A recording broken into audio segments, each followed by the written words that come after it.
make you look good. I'll tell you what, you know I look slim. Pardon? You look slim. Stop it. I'll tell you, or slim up. Slim up. This is James Elder for IFL TV in association with MGM Marbella. I'm at the Camden Centre today on the Micky Helliett card. Just bumped into none other than Micky Hatton, the hitman himself. What's happening, Rick? Yeah, great. I've been friends with Micky for a number of years. He's got a show on tonight, been some great fights, some real good 50-50 fights. Yeah. And he's also got another show tomorrow that I've got one of my young prospects on, Hatton, who's in his 4th professional fight tomorrow. So yeah, it's a good little venue, good atmosphere, some good fights, and it's great to be doing a bit of work with Mike. I've seen Mick putting on some cracking cards at the Camden Centre, and like today again, is probably his top prospect on the bill tonight. Just had a tough fight, losing on the points decision in Arthur Herman. So all the fights are kind of 50-50. You don't know which way it's going to go. It's great from a fan's point of view, isn't it? Yeah, you know, I mean, that's what boxing needs, to be honest. I think we went through a period of boxing not too long ago where every fight was like a first or second round knockout. You know, we want to get back to the, you know, and he's like, I was very fortunate, you know, to box in some of the biggest venues and some of the best venues in the world. But, you know, there's nothing, you know, boxing's a passion for me. And there's nothing like the small hall shows where, you know, I mean, you know, like this. People don't see this on TV now, shows like this, you know, and it's, you know, whether I was a world champion or whether I was a boxing promoter, you know, these are some of the best nights you'll get. And this is where we all started. It's where I started from, you know, so it's, you know, it's great to be here, and, you know, hopefully might be seeing the champions of the future somewhere, you never know.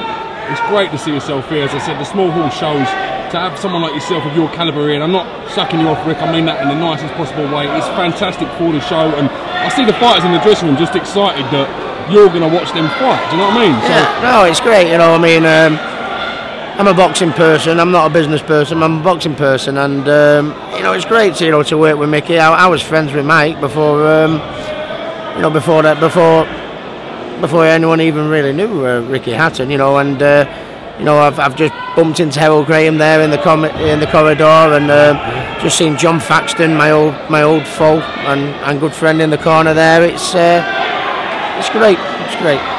We had the pleasure of catching up with you in Marbella, having a nice relaxing time and stuff. Back now focused and Manchester training fighters and stuff. What's going on?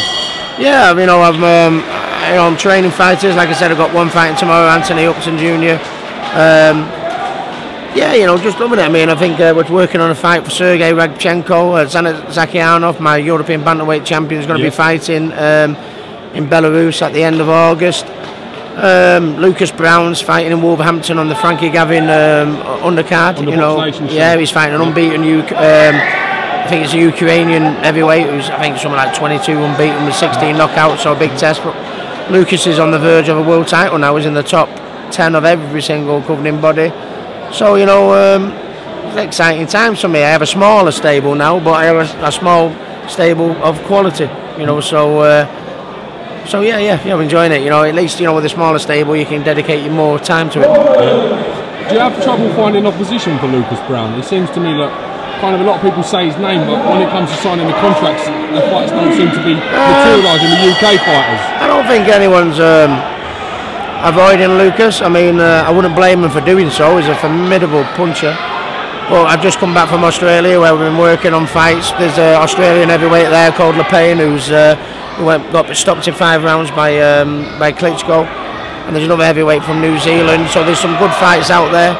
Lucas is coming over next week. I'll be at the Tyson Fury Chisora fight with Lucas. You know, because Lucas has fought in the UK so many times, he's got a bit of a fan base in the UK. So if the fight against Derek or Tyson came off, it's a fight that would certainly sell, because British fans know who he is now. If you get me meaning. So a lot of good opportunities for Lucas. I do think he can be heavyweight. I do think he'll be an heavyweight champion. He's not the most talented of heavyweights. I think he'd admit that.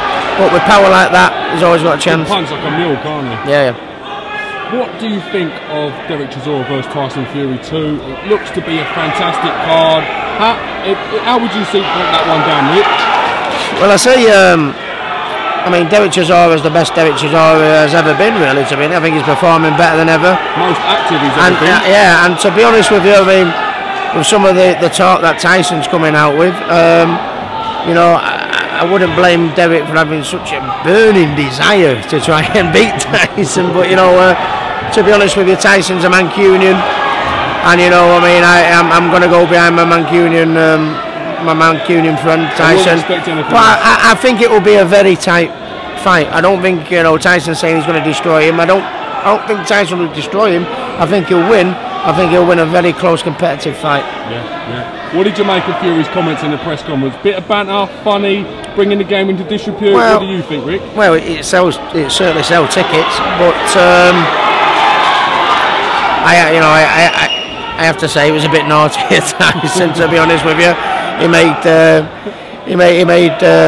Floyd Mayweather look like a Buddhist monk, to be honest with you, didn't he? But you know, I mean, but you know, some people like that, don't they? You know, it sells tickets. You know, I mean, I don't think there's a heavyweight like that, like that out there in the world. That, you know, whether you love him, whether you hate him, it doesn't matter. You want to see him, and you know, so it's good for boxing. But I mean, you know, I mean, every now and again I let a few four-letter words go out, you know, because I'm a bit of a dick that way. But no, I think you've got to tone it down a little bit, Tyson, haven't you, son? You know? I'll make you right. I'll make you right. Well, listen, I appreciate you giving me a bit of time.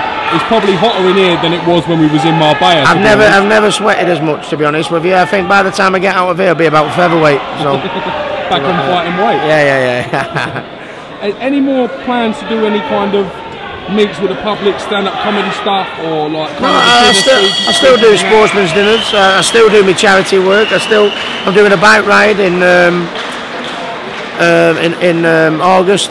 For I'm a patron of Barnabas, the homeless. You know, I'm driving up some mountain in Spain in a few weeks, so I still do my charity work. I still do me after dinner speaking. You know, but I don't do as many after dinner speaking as I used to do, because obviously I'm in the gym Monday to Friday with the boys, and you know, I can't be driving up and down the motorway here, there, and everywhere. You know, because I've got to be, you know, on the ball for them. You know, so. Sure, in a case of used up all your best gags. Yeah, you know, but yeah, I've been called a joke many times, but no, you know, I still do a little bit of everything the same, but and I do the promoting, but I love the training. I love the training, being in the gym with the boys every day. You know, there's one thing I do miss about fighting.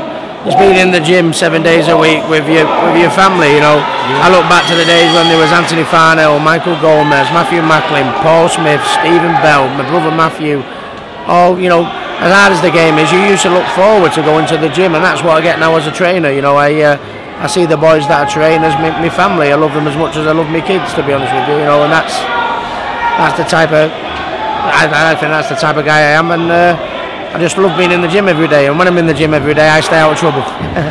Yeah, that's the best thing, best place to be, safest place as well. Yeah. You know?